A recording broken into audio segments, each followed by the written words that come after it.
नहीं कोई पावन गंगा के जल सा किया नहाली पुण्य कमाली।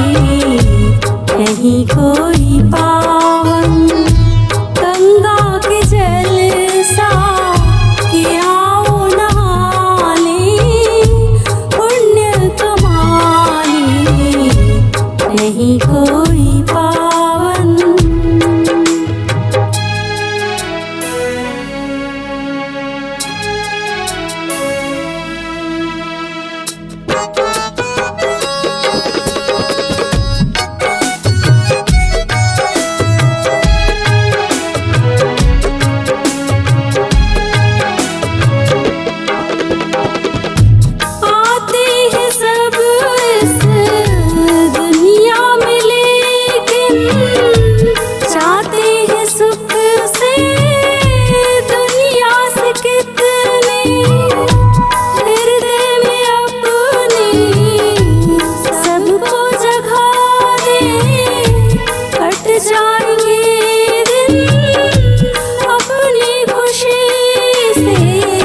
गिरते हुए को आओ संभाले जीवन को अपनी धन्य बना ले।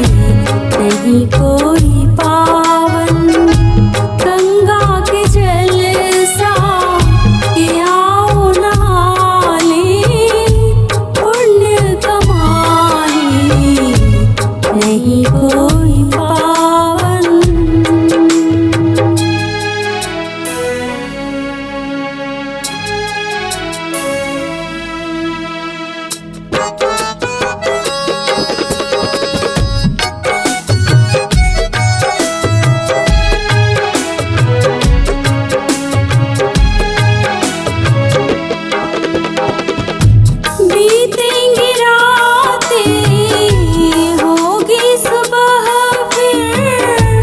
चमकेगा सूरज फिर आसमां पे।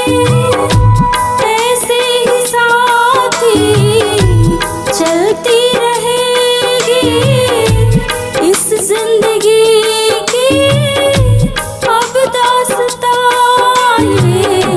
जितने भी गम हैं इस जिंदगी के सबको भुला